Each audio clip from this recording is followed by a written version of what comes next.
আইয়ালাইছি প্রিয় দর্শক, আমাদের রত্ন, কুমিল্লার রত্ন, আমাদের মন্ত্রী হাজি ইয়াসিন ভাইয়ের কথাটি আগে হন। নিজে হাতে খাটিয়েছি, এত বড় বড় শিং মাছ ধরছি, মাননীয় স্পিকার আজকাল আর নাই, সার সারা নষ্ট হয়ে গেছে সব। টাকি মাছ, কই মাছ কিচ্ছু পাওয়া যায় না মাননীয় স্পিকার। এর কারণ একটাই, ন্যাচারাল যে ব্রিডিং আছে এটা ধ্বংস হয়ে গেছে। খুব সুন্দর কথা কইছেন না আমাদের ইয়াসিন ভাই, খুবই সুন্দর কথা কইছেন। আসলে কুমিল্লার ভাষা কইতেও বালা, শুনতেও বালা, কইতেও মজা লাগে, শুনতেও মজা লাগে। কুমিল্লার ভাষা আসলে একটা সুন্দর, খুবই যদিও শুদ্ধ ভাষা না, আসলে খুবই মাধুর্যপূর্ণ ভাষা। যার যার ভাষা তার কাছে মূল্যবান, এটাই সত্য কথা। তবে বাস্তব কত হইলো, আজকে হাজি ইয়াসিন ভাইয়ের লগে মিলেই আমি একটা কথা কয়াম, এটা হলো ওই হাজি ইয়াসিন ভাই কইছে না যে এত বড় বড় কই মাছ, টাই মাছ, হিং মাছ এগুলা ধরছে জলাতে।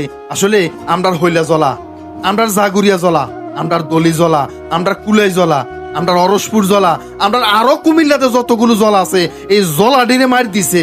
এরা জানেননি কুমিল্লার ইফিজেডের একেবারে ময়লা বর্জ্য ফানেডি, যেটা লইয়া আমাদের মনিলক চৌধুরী সাহেব দীর্ঘদিন আন্দোলন করে আইতে আছে, কিন্তু কোনো সুষ্ঠু সমাধান আজ পর্যন্ত হয়েছে না।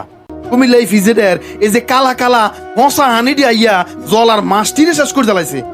কোন জলাতে অনেকটা চক্করি মাছও ধরন জানা, একটা হুড়ি মাছও পাওয়া জানা, এমন একটা অবস্থা, বুঝছেননি? আসলে কুমিল্লার আমাদের এই যে হাজি আসিস না মন্ত্রী সাহেব আছেন, আমাদের এমপি সাহেব আছেন, তারারে আমরা কয়াম যে কুমিল্লা ইফিজেডের এই বর্জ্যগুলো, এই ফসা ফানিডি কুমিল্লার এই বিভিন্ন জলারে যদি না পড়ে, তাহলে আমরা আগের মতো এই আগের যুগে আবার হিরা যাইতেরাম। এই বড় বড় কই মাছ, টাই মাছ, হিং মাছ, জাগুর মাছ, হইল মাছ, এই বড় বড় দেশীয় যে মাছটি আছে এই মাছটি আবার আমরা পাইয়াম, আবার আমরা খাইতে আইরাম। সেটা বুঝছেননি? আসলে প্রিয় দর্শক, আপনারা যারা কুমিল্লার আছেন তারা ভিডিওটা সবচেয়ে বেশি শেয়ার করেন, এটা আসলে গুরুত্বপূর্ণ একটা ভিডিও।